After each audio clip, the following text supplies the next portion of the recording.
Jumpa lagi, jumpa lagi, jumpa lagi. Obrolan sang geledek. Assalamualaikum warahmatullahi wabarakatuh. Jumpa lagi bersama obrolan sang geledek. Serius, santai, berenergi pastinya bro. Hari ini gue ada di salah satu taman baca Tali Jaranan. Di mana bang? Di daerah Matraman. Daerah Matraman. Di samping gue adalah salah satu direkturnya, Bang Nanang. Apa kabar Bang Nanang? Sehat Bang? Sehat, alhamdulillah Bang Didi. Ah. Mudah-mudahan Bang Didi juga bugar ya. Alhamdulillah Bang. Amin. Bang, Iya. Jaranan ini kan jaringan anak Nusantara Bang. Jaringan anak nasional. Oh, jaringan anak Nasional. Apa sih aktivitasnya selama pandemi ini Bang? Jaranan itu dibentuk dalam rangka sebagai bagian kelompok masyarakat yang bergerak di isu-isu perlindungan anak, isu-isu pendidikan, dan juga isu-isu yang terkait dengan masalah parenting. Parenting itu kalau di dalam kami di kelompok Jaranan itu istilahnya kami simpelkan dalam istilah yang Indonesia gitu ya, yang Indonesia banget lah. Kita sebut sebagai keayah bundaan, ilmu atau keterampilan gitu ya, atau wacana tentang keayah bundaan yang menyangkut masalah-masalah bagaimana pola asuh anak di dalam keluarga gitu ya. Kemudian juga bagaimana membangun sebuah sistem perlindungan anak yang berbasis keluarga maupun yang berbasis masyarakat sekitar. Ya, kira-kira demikian lah ya visi Jaranan seperti itu, Bang Didi, di isu-isu perlindungan anak. Dalam aktivitasnya itu sendiri apa aja Bang? Aktivitasnya banyak. Kita ada divisi tentang keayah bundaan, kemudian juga kita ada divisi tentang literasi, kemudian juga ada ada divisi tentang advokasi terkait isu-isu anak gitu Bang Didi. Nah, ini tempat yang kita sedang siaran ini gitu ya. Ini adalah bagian dari divisi di dalam Jaranan, namanya Tali Jaranan, Taman Literasinya Jaranan. Jadi anak-anak di sini ya kalau pagi, siang gitu ya sampai dengan sore itu beragam aktivitas ada di sini. Ada aktivitas misalnya mengaji gitu ya, kemudian juga ada aktivitas tentunya membaca buku gitu ya, dengan metode tertentu yang memang kita praktikkan di sini, yaitu metode read aloud namanya, Bang Didi. Read aloud itu metode membacakan buku secara lantang gitu ya, kata demi kata ya. Kalau dalam tradisi pesantren tuh istilahnya read aloud itu sama dengan istilahnya itu mendaras Al-Quran, istilahnya kata demi kata kita maknai gitu ya. Itu dalam rangka apa? Dalam rangka menambah kosakata anak, terutama anak-anak yang memang belum memasuki usia sekolah dasar gitu ya, anak TK atau anak di bawahnya. Karena kita meyakini di Jaranan ini bahwasanya terkait dengan minat baca gitu ya, dan juga kemudian dia bisa meningkat pada daya baca, itu harus diawali dengan pemenuhan terhadap kosakata di dalam diri anak tersebut. Kalau kosakata anak tersebut sedikit, tentunya dia akan malas membaca gitu, Bang Didi. Nah, Jaranan itu sendiri terbentuk sejak kapan Bang? Terbentuk sejak tahun 2012 ya, sudah ya, sudah panjang juga, dengan beragam aktivitas, isu-isunya, isu advokasi isu adalah salah satu yang kita ambil ya. Kemudian seperti yang kita datangi ini, kita siaran ini ya, anak-anak beraktivitas dalam rangka menggenjot literasi anak ya. Kita konsen sama literasi anak gitu ya. Kemudian untuk anak-anak, orang tuanya juga dalam pengertian untuk tingkatan-tingkatan anak-anak kuliahnya gitu ya, yang memang jadi bagian dari relawan ini juga Kita ada juga program yaitu membaca buku-buku yang kategorinya buku-buku progresif. Ya. Kita menyebutnya sebagai klub literasi progresif gitu. Itu kira-kira begitu ya Bang Didi, dan beragam aktivitas ya, diantaranya juga dalam rangka mengawal kota layak anak gitu ya, karena memang isu perlindungan anak itu salah satunya gitu ya, kita harus juga membangun sebuah kota yang layak anak. Iya. Kota layak anak itu baik di tingkatan kota, di tingkatan yang lebih atasnya itu provinsi gitu ya, dan maupun di tingkatan yang di bawahnya, di tingkat kelurahan, di tingkat RT RW. Kita harus membangun katakanlah RT dan RW yang ramah anak kayak gitu ya.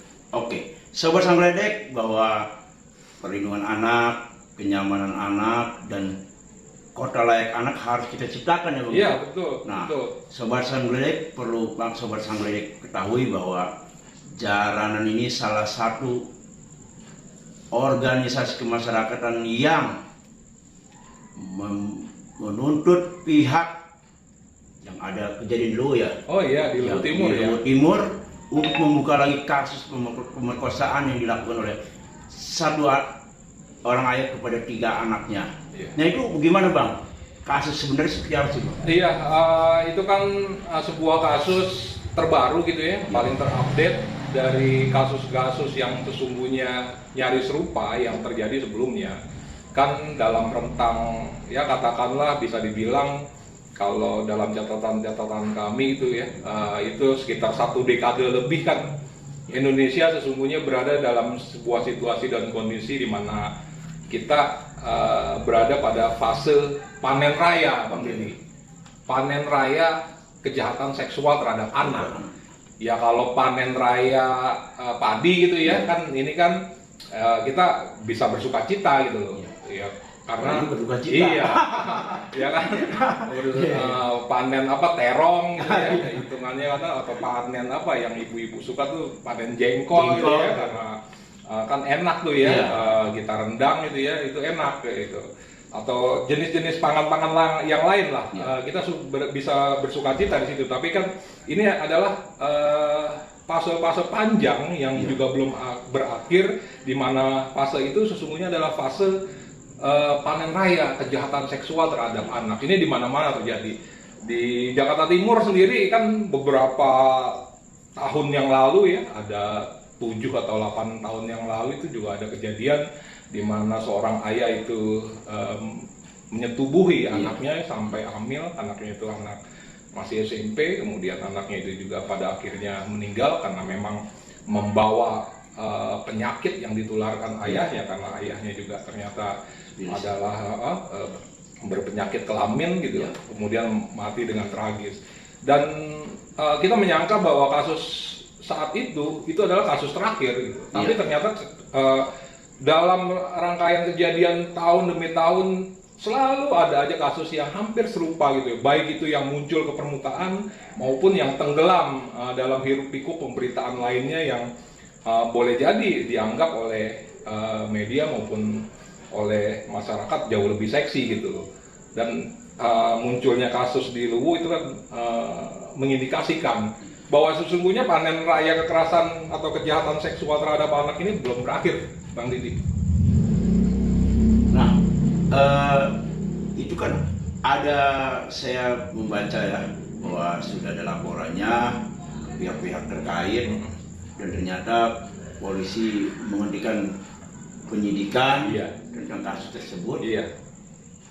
Apakah menurut Bang Nanang sendiri, apakah ini sudah sesuai dengan prosedurnya atau memang ada hal-hal yang ganjil? Iya, kalau kita mengacu pada sebuah laporan yang sangat bagus ya, ditulis oleh Multatuli Project, dan kita harus mengapresiasi sebuah jenis-jenis laporan jurnalistik yang berkadar kredibilitasnya tinggi seperti ini gitu ya. Kita sangat berterima kasih sekali, karena kalau tidak muncul investigasi dari Multatuli Project, mungkin kita se-Indonesia tidak akan tahu kasus ini gitu loh. Karena kasus ini sendiri kan sebenarnya sudah 2 tahun yang lalu, kemudian muncul kembali gitu ya, dan akhirnya berujung pada ramainya tagar di media sosial tentang percuma lapor polisi gitu loh. Dan tagar itu juga kan sesungguhnya mengindikasikan sebuah keresahan lama juga Bang Didi gitu loh. Ya, jangankan dalam kasus kekerasan seksual gitu, dalam kasus-kasus apalah mungkin Bang Didi rumahnya kemalingan kemudian lapor ya kan, itu kan juga itu kan ya gimana Pak perkembangannya, ya belum ada perkembangan. Itu kan selalu seperti itu kasusnya. Nah ini kan kasusnya kasus anak. Indonesia sendiri kan sudah meratifikasi konvensi hak-hak anak gitu ya, yang di situ juga mencakup upaya menyeluruh terkait dengan bagaimana sesungguhnya peran negara gitu ya, kewajiban negara gitu ya, dan juga kewajiban masyarakat sekitar dan juga terutama di tingkatan keluarga dalam rangka melindungi anak.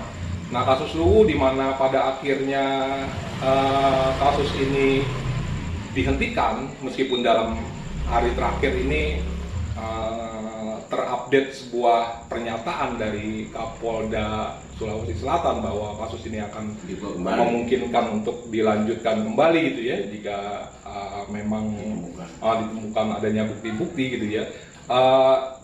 Pernyataan terakhir itu kan sesungguhnya muncul ketika memang ada sebuah desakan yang kuat gitu, yang memang kepercayaan terhadap kepolisian gitu ya dalam rangka menangani kasus kejahatan seksual terhadap anak yang harusnya menjadi sebuah prioritas, karena bagaimanapun juga anak Indonesia, setiap anak Indonesia adalah anak-anak yang memang kita harapkan nanti menjadi pelanjut dari pengelola negeri ini gitu ya, mereka-mereka yang akan mengisi hari depan Indonesia secara jauh lebih baik lagi gitu ya, harusnya ditangani dengan baik. Tapi kan munculnya kasus ini mengindikasikan bahwa penghentian kasus ini oleh baik itu di tingkat Polres maupun di tingkat Polda Sulawesi Selatan, Polresnya Luwu Timur, itu mengindikasikan kan adanya sebuah cacat prosedur gitu loh, adanya cacat maladministrasi gitu loh, dan tidak didengarnya suara-suara anak gitu, dan juga suara dalam hal ini suara korban ya, termasuk juga bukti-bukti yang memang disodorkan oleh pihak orang tua gitu ya, itu diabaikan begitu aja. Dan ini mengindikasikan sebuah cara pandang yang sebelumnya juga menguat di banyak lembaga-lembaga yang konsen terhadap isu-isu anak gitu ya, ketika berhadapan dengan kekerasan seksual atau kejahatan seksual gitu ya, bahwa kasus-kasus seperti ini sesungguhnya kasus-kasus yang kalau dilaporkan pasti lama penanganannya, atau dalam kasus Luwu justru ada sebuah fenomena baru, justru dihentikan kasusnya gitu loh. Ini sebuah kabar duka bagi kita anak-anak Indonesia yang sebentar lagi mereka beberapa tahun ke depan menjadi pemuda, sementara dalam beberapa hari ke depan kan sesungguhnya kita juga akan merayakan Hari Sumpah Pemuda ya, Bang Didi ya. Nah, kalau salurkan kan ada Bang, ada di situ ada KPAI, ada organ-organ yang dibentuk oleh pemerintah atau non pemerintah yang mengawasi tentang kekerasan seksual itu. Bagaimana peranan lembaga-lembaga ini, Bang? Ya, peranan lembaga-lembaga itu dalam dalam kasus ini saya lihat cukup signifikan mengawal bahwasanya semuanya pada sebuah semangat yang sama dalam rangka untuk memastikan bahwa proses hukum ini terus berjalan gitu loh, harus terus berjalan gitu ya, dan bagaimanapun juga indikasi kuat keterlibatan dari pelaku gitu ya, itu memang harus benar-benar bahasa kita ya dicecar gitu ya, dicecar sedemikian rupa, kemudian dimasuki dalam sebuah proses hukum di pengadilan dan harus diadili seberat-beratnya, karena dalam Undang-Undang Perlindungan Anak kan ketika pelakunya itu adalah orang dekat sendiri, justru itu harus mendapatkan sebuah hukuman yang berlipat gitu loh, daripada kejahatan itu dilakukan oleh orang lain. Dan kita mengharapkan sebuah hukuman yang seberat-beratnya, dan itu harus dipastikan. Dan kekompakan di antara segenap elemen masyarakat yang konsen pada isu-isu perlindungan anak ini dibutuhkan. Mari kita terus mengawal, mari kita terus menjaga gitu ya, ruh dari semangat pengungkapan terhadap kasus kejahatan seksual, baik itu yang terjadi di Luwu maupun kasus-kasus kejahatan seksual yang mungkin juga belum sudah muncul, sudah dalam proses, tapi terkatung-katung gitu kan. Di berbagai daerah juga kan muncul kasus-kasus yang serupa gitu ya, yang itu juga terkatung-katung gitu ya, yang harus segera mungkin untuk dituntaskan gitu Bang. Jadi kita berharap bahwa Indonesia menjadi benar-benar idola dalam layak anak. Iya, Indonesia layak anak. Kita harus memastikan seperti itu gitu. Oke, Sobat Sang Geledek, bahwa berjalannya kenyamanan itu diawali dari kita. Dan apabila ada kasus-kasus itu bukan aib ya Bang ya, justru harus diungkapkan ya. Harus diungkap karena ini ada sebuah kejahatan. Sebuah kejahatan itu salah satunya jika kita tidak menghendaki itu terulang kembali atau setidak-tidaknya meminimalisir, maka proses hukum terhadap kejahatan itu harus benar-benar terbuka gitu loh, harus benar-benar menjadi sebuah pelajaran masyarakat, sehingga ini bisa terekam dalam memori orang bahwa berbuat jahat itu memang harus dihukum seberat-beratnya. Itu kan efek jera kan sebenarnya ada pada sebuah proses yang demikian, sehingga kita bisa memberikan sebuah pelajaran berarti bahwa setiap anak harus memperoleh sebuah perlindungan yang memadai gitu ya, yang semaksimal mungkin diterapkan gitu ya, dan itu menjadi kewajiban, dan kewajiban terbesar adalah sesungguhnya ada di pemerintahan, di lembaga-lembaga pemerintahan, termasuk juga tentunya polisi ya. Polisi kan, ketakutan masyarakat itu ketika mengadukan malah dia yang kepentung, itu gimana Bang? Iya, memang ada yang semacam itu, tapi kan sekarang udah ada, kalau memang ada saksi-saksi yang semacam itu, yang istilah Bang Didi takut kepentung, ya tentunya ada lembaga perlindungan saksi dan korban gitu ya, dan itu kita bisa meminta sebuah kepastian perlindungan terhadapnya, dan itu adalah sebuah lembaga legal yang amat konstitusional sesungguhnya gitu loh, dilindungi, dijamin, iya. Seharusnya dijamin gitu loh, seharusnya dijamin, dan kita berharap memang itu benar-benar pasti jaminannya gitu ya, dan itu bisa, instrumen itu bisa kita harapkan untuk memastikan berjalan terusnya kasus ini menuju sebuah proses, katakanlah penghukuman yang setimpal terhadap pelaku kejahatan seksual. Sobat Sang Geledek, bahwa kejadian ada di Luwu itu adalah salah satu pelajaran bagi kita semuanya, bagaimana pengawasan masyarakat, partisipasi masyarakat sangat penting. Iya, Bang, ya, betul. Untuk mengawal kasus-kasus seperti ini. Nah, harapan terakhir Bang kepada pihak berwajib, dalam hal ini Kepolisian Negara Republik Indonesia Bang, terkait kasus di Luwu ini. Iya. Ya, harapan banyak pihak sesungguhnya gitu ya, bukan hanya harapan dari jaranan, bahwasanya terhadap kasus-kasus kejahatan seksual seperti ini, polisi wajib untuk mendengarkan suara korban gitu loh, mendengarkan bukti-bukti yang disodorkan, bukan mengabaikannya dan membangun sebuah narasi tersendiri yang bertentangan dengan sebuah fakta-fakta yang sesungguhnya gitu loh. Agar apa? Agar kasus ini memang bisa diungkapkan sebaik-baiknya. Kalau misalnya polisinya enggan untuk mengungkapkan, atau dalam konteks tertentu memiliki sebuah kepentingan tertentu dengan pelaku gitu ya, pelaku dari kejahatan itu sendiri gitu ya, adanya sebuah kelindan persoalan di antara penegak hukum dan juga pelaku gitu ya, ini harus disudahi gitu loh.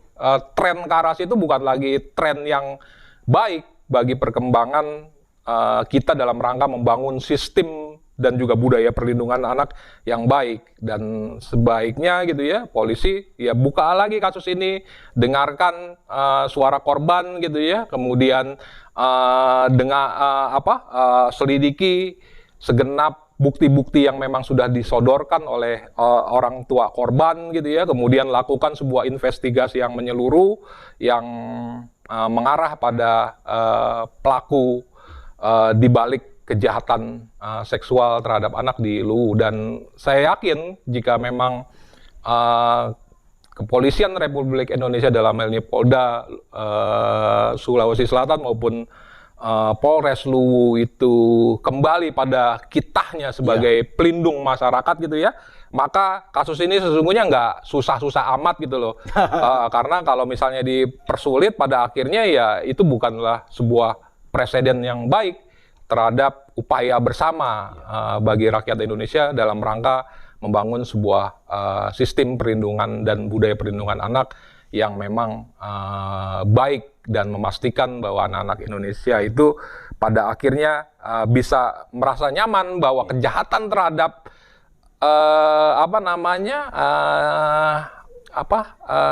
kelompok anak gitu ya, terhadap kelompok anak-anak ini memang patut atau layak untuk dihukum seberat-beratnya.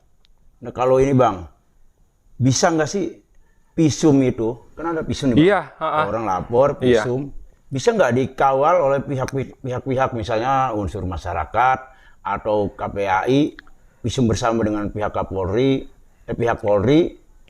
atau perlu lembaga-lembaga gabungan yang ada di tingkatan wilayah tertentu gitu Bang? Iya, itu kan persoalannya yang muncul ketika laporan di Multatuli Project kan menuliskan bahwasannya investigasi mereka melihat tidak adanya pendampingan kan, tidak adanya pendampingan. Seorang orang tua yang melapor pada aparatus gitu terhadap aksi kejahatan yang mengenai dirinya ya seharusnya harus dipastikan bahwa anak itu berada dalam sebuah pendampingan dari baik itu relawan-relawan perlindungan anak gitu ya, baik itu ya KPAI gitu ya, kalau memang di daerah ada KPAID itu didampingi oleh KPAID gitu ya, atau relawan-relawan sosial lain yang memang dibentuk untuk itu gitu ya, atau penasihat hukum gitu loh.